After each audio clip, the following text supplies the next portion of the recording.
What's going on, good people? April 1st, 2020 is not April Fool's Day, especially because this year has been one really bad, long-running joke.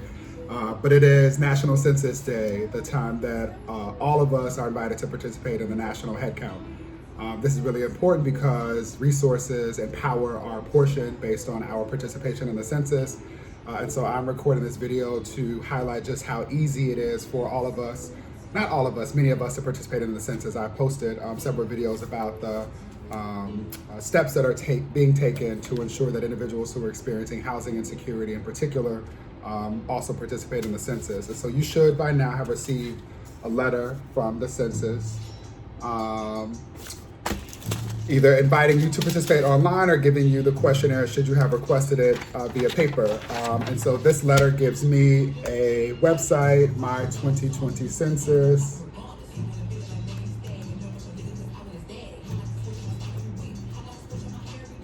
.gov, and I have a unique census ID. So once I log onto the website,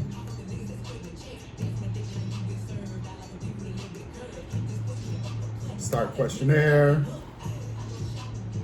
Where can I find my 12-digit census ID? It's on the paper that was provided. If you don't have it, you should call the 1-800 number, the toll-free number that is provided on the website,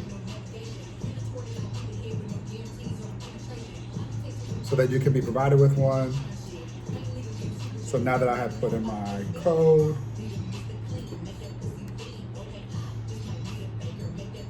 it asked me to verify my address. It asked if on April 1st, where I will be living or staying. Again, April 1st is Census Day because it is attached to April 1st.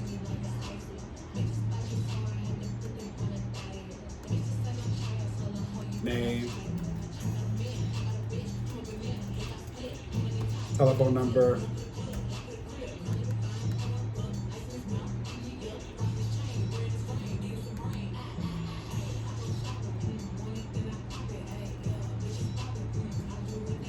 And the thing that I've learned as a census ambassador for the Census Bureau is to answer to the best of your capability. If you get stuck or have a question and you don't want to guess, you can call and ask for help, but ask to the best of your abilities. And again, it's about your household on April 1st.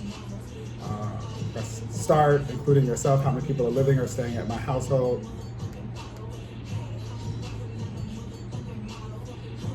They're asking if there are any additional people that I did not list already. So confirming on April 1st was the house, apartment, or mobile home at this address. I'm asking if it's owned or rented. I checked the household questions. Now I'm on to the people questions. There's a question about sex. And for individuals who, let's see, can I skip this?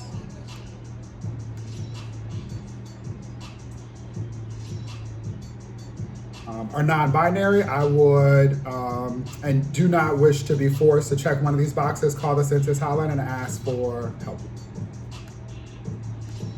It's asking for my birthday.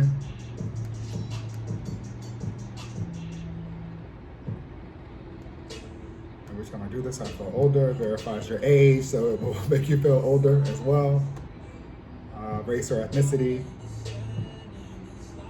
This first question is about whether or not I'm of Hispanic, Latino, or Spanish origin. Appreciate the attempt to be as inclusive as possible here.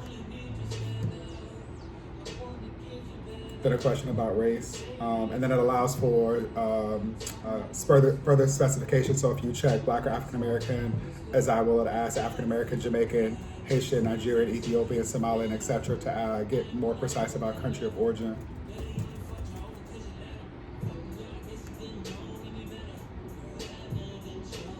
Final questions.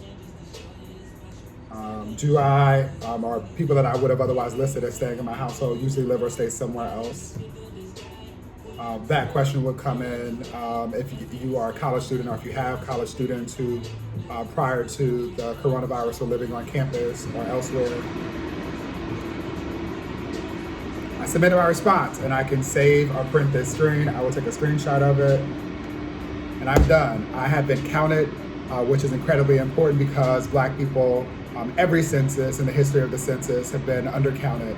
And that has significant implications for our schools, our communities, and our country. And if there's never been a time where it's been clear about the need for leadership who understands the needs of the people that they have been elected to serve, and the resources to meet the needs of communities that are often neglected and ignored. If there's ever been a time where that's been present and palpable, I believe that that time is now. So I encourage you to take advantage of National Census Day. This happens for this particular census only every 10 years. So take a few minutes. It'll take you less than 10 minutes. As I've demonstrated, it's taken me less than 6 minutes, including time to narrate through this and log on to the system. But just stand up and be counted and ensure that everyone you know is counted as well. If you know elderly people, people who don't have access to or are not as facile with technology, please call them, reach out to them, respect social distancing. And if you're under a quarantine, I don't want anyone getting fined or sick for that matter. But it is important for every member of our community to be counted. If you have questions, you can reach out to us at NBJC.org. And there are lots of other organizations that are involved in this work that you can reach out to as well.